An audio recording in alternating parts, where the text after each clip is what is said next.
Alrighty, in this video, we're going to be talking about the IRB process and specifically consent versus assent, okay? So here's the thing, and this is going to depend on who your participants are. And I also want to give a caveat here that what I'm telling you, especially when we get into talking about minors and IRB, this is kind of like a general idea of the process. Some of this can vary a little bit, and I'll talk about that and point it out as we go through this.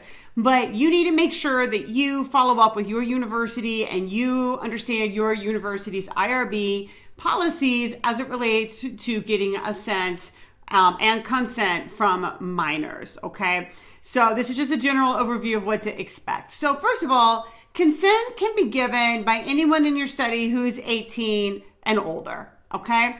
So when you're 18 or older, it's, IRB assumes that you are capable. I mean, obviously, right, I'm not talking about people who might have cognitive difficulties, right?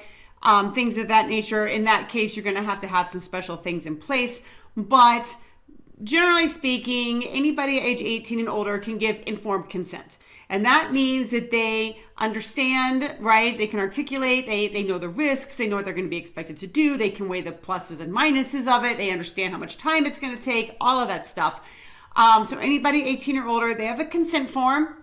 Your university IRB office will have a copy of that for you to fill out and get shaped up for your study. And they sign it, and that's all you need. Now, if you're working with anybody under the age of 18, then they have to give something called assent, okay?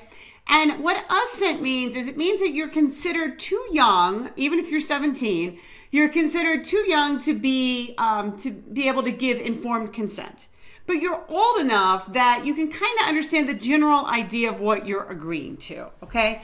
And assent, I'm telling you it's under the age of 18, but in some states like 16, you can give consent. So these ages can vary a little bit here and there.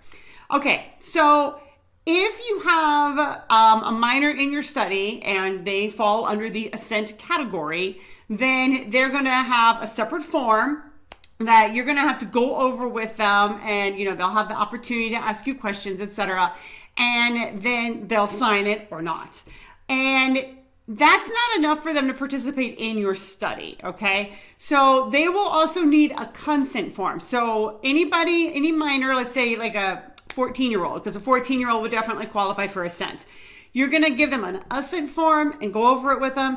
Let's say they sign it, they agree to participate. They're going to have a consent form that they take home to their parents or a guardian, and that person's going to have to read it and then send it back. And so you need both of those forms in order for that minor to participate in your study, okay? Now, again, like I said, regulations can vary, so you need to check your university's policy, but assent usually starts around the age of 7, okay? And sometimes, particularly with younger kids, you may only need to get oral assent, all right? Like with a 7-year-old or an 8-year-old, IRB is probably not going to expect you or expect them, right, to have to read this form even with you going over it with them, ask questions and sign it. Probably it's going to be fine for you to give them the form, kind of talk to them a little bit about it, and have an opportunity for them to ask questions and then get a yes, I want to do this, or no, I don't. They still need consent, all right? But you can,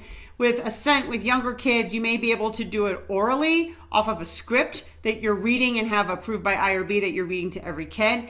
And oftentimes this is going to require a witness, and then one or both of you may need to sign a form, okay, saying that yes, this script was read to this child, questions were answered, and then this kid did or did not agree, okay? So I've seen policies where oral assent is acceptable for roughly ages 7 to 11, but again, that can vary.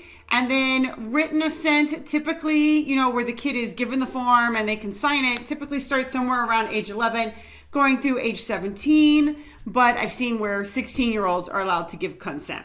If you're working with kids younger than 7, you're going to want to check with your IRB office, but you really want to check with your IRB office if you're working with anybody under 18 to make sure that you've got these policies down before you submit your IRB, because otherwise it's just going to get kicked back to you. And you've got a really good plan in place for consent versus assent.